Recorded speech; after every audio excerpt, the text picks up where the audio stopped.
Well, good afternoon, CES. I'm Darren from ZeroLight, and we're here today really to talk about the US automotive phenomena that is Slate.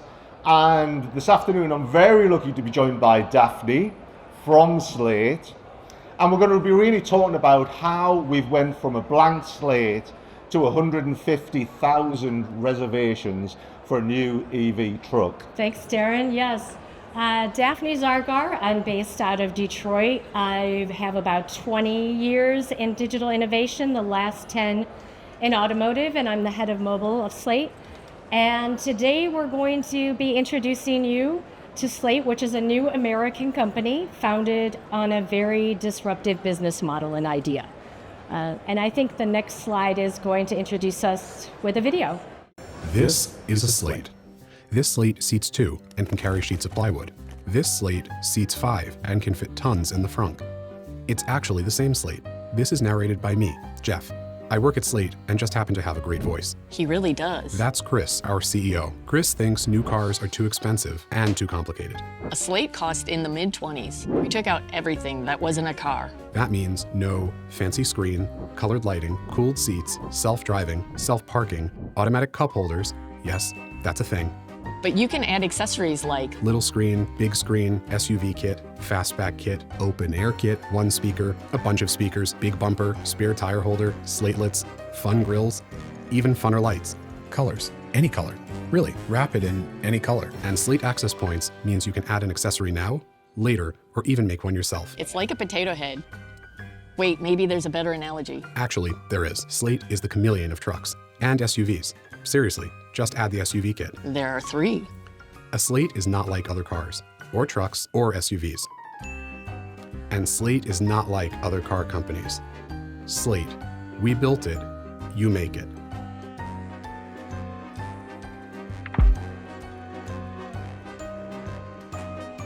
That video never gets old for me. And actually, Jeff, our head of PR, who you saw in the video, is here. Jeff. So it was just under 8 months ago that Slate announced our company to the world after being in stealth for 2 years.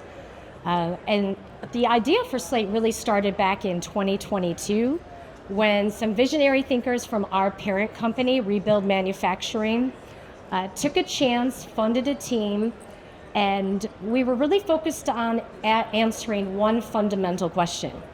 Can we build a radically affordable and customizable new car? And I think that that's really where my personal background is. I'm from the games industry. So I spent 20 plus years doing driving and racing games, things like NASCAR, Formula One, the Fast and the Furious. And when we first met Slate, one of the very first points they came up with was, we want to make a car configurator that fundamentally is as good as Gran Turismo. And that was really music to our ears, because as a company, the whole idea behind the company was to bring this level of personalization, which is what Slate is all about, to the mass market. Yeah, and what we've seen is for decades, the automotive industry has been based in complexity and upselling, where customers get funneled into trim levels, and then they're forced to make trade-offs between features and pricing. And so with Slate, as you saw, you can turn a 2-seat pickup into a 5-seat SUV. It's so flexible, and it doesn't force customers into trim levels, so you can individually add the accessories. But in order to bring this digital experience online to life and really make that level of freedom tangible, we knew we had to go beyond your typical configurator. Yeah, and enter the Slate Maker, which is what you're seeing here. Now, Slate Maker is actually a massive technological challenge because this car is so configurable. When somebody starts configuring the Slate, within about 3 or 4 clicks, they're creating a totally unique Slate that nobody else has had. And in obviously the way that was traditionally done in the industries, configurators are done with static images. With Slate Maker, that isn't possible. So each and every vehicle is created in real time as the person clicks the button. And once we launched, there were a couple tenets that were very important to us. Things that the automotive industry had never done before. One of those was, could we create a garage where people could save their unique Slate builds, limitless configurations into a garage? And also, could we share those configurations online via social media?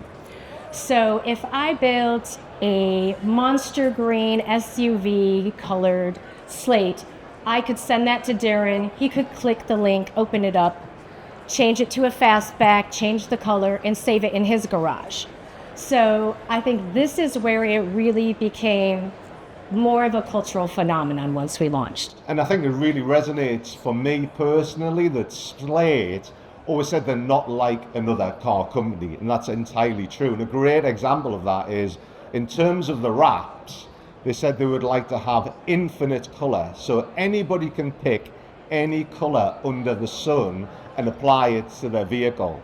Now, we've done this for supercar manufacturers where the vehicle is $2 million plus, but to have something like this with Slate in the mid-20s is just absolutely phenomenal. And then once we launched, I think that's where our hopes and dreams of this becoming really sticky started to become reality, because we knew that the Slate Maker needed to be playful, it needed to be powerful and personal.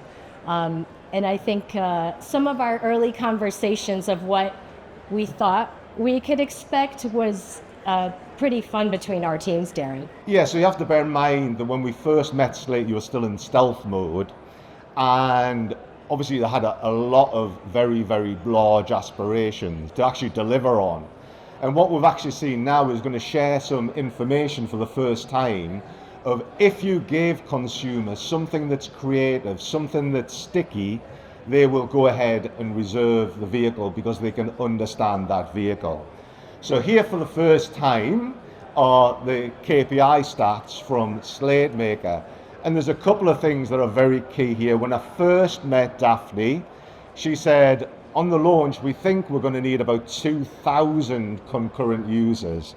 So that's 2,000 people in the configurator at the same time. And we've worked with some very, very large mass market brands, and we know that generally about 800 concurrent users where people get up to. But Daphne was convinced 2,000, we laid on 2,000, and we actually burst through that at well over 2.1 thousand concurrent users. And the reason why that is important is fundamentally people got very, very, very interested in Slate. So historically, when you do a release, you get a quick burst of activity and then a very quick drop off. It was not like that at Slate. It just kept on building. We kept on coming in every day and say, this thing's becoming a real phenomena. So overall, we had 6.5 million Slates created, 6.5 million unique vehicles. What stands out for me is the average session length. If you give people something interesting to do, they will do it. So this session length, nearly 5 minutes, is at least double the industry standard. And then all this put together obviously results in 150,000 plus reservations. We set a time scale to achieve that. Well, Daphne set us a time scale to achieve that, and we did it in just over, we did 100,000 in 2 weeks. So it was really quite phenomenal.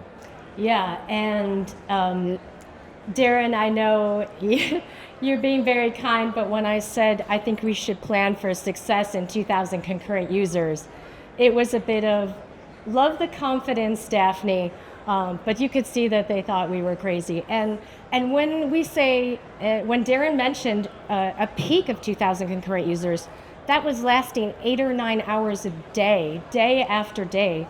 And like Darren said, 100,000 reservations in the first 2 weeks was just phenomenal. And now we're going to be looking forward to starting to deliver Slate trucks at the end of this year, so that's coming up around the corner. Yeah, and I think certainly from our point of view, we've never seen anything like it.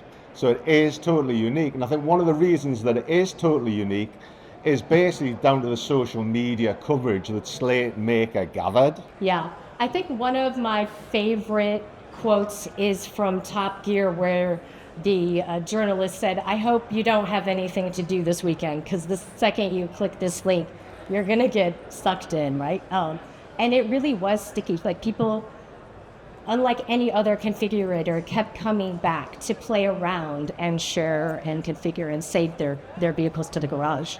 But it's definitely part of a creative process. And if people are involved in a creative process, they're way more likely to get sticky and they're way more likely to reserve the vehicle. Right, 2026, what's coming up, Daphne? All right, well, we're at CES, so we have to talk about what's coming next. A lot of our customers are very keen on understanding the pricing. And so in the months to come, we'll be moving from reservations to orders. And you'll start to see pricing coming into the accessories, into the Slate Maker, where you can see real-time adjustment of the cost as you add and remove accessories. Yeah, and I think as well as the obviously UI UX updates, we're going to go one stage further. Again, something that's never been done in the automotive industry. We know that new business owners are very interested in having their liveries applied to small fleets. So very much looking forward to continuing our collaboration, and I'll be around here after the presentation for any questions or conversations. Yes, many thanks everybody. We couldn't let it go without paying tribute to our hosts, AWS. They're a great bunch, as we say, and Slate Maker has had incredible uptime, 99.99%, with 2,000 plus concurrent users over multiple days. So that's us for today. I'm Darren. Hello. This is Daphne. By all means, link in if you've got any questions. But I think the real star of the show is Slate Maker. So we'd actively encourage you, get your phones out, grab the QR code, and look for yourself why people are getting so engaged with the product.